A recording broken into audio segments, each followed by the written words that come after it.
Chale, case scenario number 8. Now this is on joint products and byproducts. Okay, apportionment of joint cost using the easiest method. Tell me which is the easiest method? Output method. Okay, this question is all about that. One single MCQ and that's it. Nothing else to be done. I guess like our previous question, this will also be one of the smallest questions which are there. Okay, so let's do this. RN Limited manufactures two primary products P1 and P2 through a joint process, and a byproduct R12 is also produced simultaneously. The relationship between output quantities to direct material input stays stable.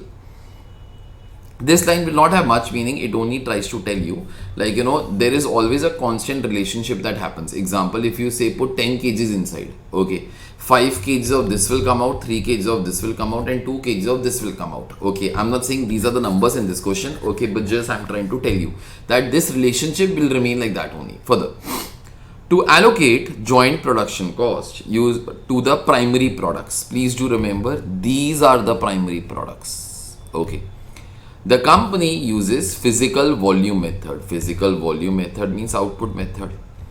One common sense, if you have learned this chapter from me, byproducts, there are always two options. Either you can treat them as joint product or you can treat them as scrap.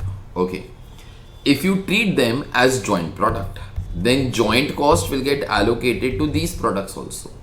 If you treat it up as scrap, then the sale value of these byproducts will be reduced from the joint cost, and then the net joint cost will be divided among the other joint products. Now those guys have given you one small hint that we only divide joint cost to the primary products. That means this particular thing must be treated as scrap in this question. Although they will, I think, try to clarify further, but even if they do not, this is whatever our standard means. Okay. During the month of March, the company incurred the joint production cost of 130 lakhs. As the primary products are not freely marketable at split off point, they are processed further. Now see, those guys have given you one line over here. The net realizable value of the byproduct is treated as deduction from the joint production cost before the joint costs are allocated to the primary products. Exactly the same thing that I told. Whatever is the sale value of the byproducts will be reduced from the joint cost, and then the net joint cost will be divided among the other joint products. In this question, joint products means your primary products. The information regarding company's production and its cost during the month of March is given below. Output, this and this. Selling price, this and this. Further processing cost, because those guys are told P1 and P2 will be further processed, no? Okay, so that is why those guys have given you further processing cost also of P1 and P2. Find the amount of joint product cost to be allocated to P2, okay, by using physical volume method. Physical volume means output method. There are 4 options, but that's it. There is no other question as such. Okay, so first of all, see, you have to apportion the joint cost. Find out your joint cost. Now joint cost over here will mean net joint cost, beta. Net joint cost will be nothing but 130 lakhs minus the scrap value of your byproduct, that is this particular thing. So 81,250 into 40. So therefore this will be 32,50,000.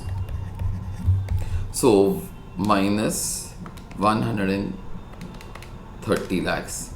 So 97,50,000 is your net joint cost. Now that has to be divided among P1 and P2 based upon output method. So output method is this and this.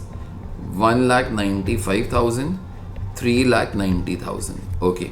So we require the total now of this 1,95,000 plus 3,90,000. This is 5,85,000. So divided. I guess I only require the part for P2 beta. So 97,50,000 divided by 5,85,000 into 3,90,000. So I guess so it should be 65 lakhs over here. Okay, remaining portion in any case will be coming over here, that is 32,50,000, but not needed as such. Okay, I think you only require this answer. So I guess amount of joint cost that will be going to P2 will be 65 lakhs. So this should be your answer. Let me just try to verify. Yes, answer is 65 lakhs. Okay, I think those guys could have put far more number of MCQs with this, especially when this data is given to you. They could have asked you the NRV method also over here. Those guys should have done those things here. I don't know why those guys, they've just wasted a question only. Okay, in any case, chaliye, our job is done for this question.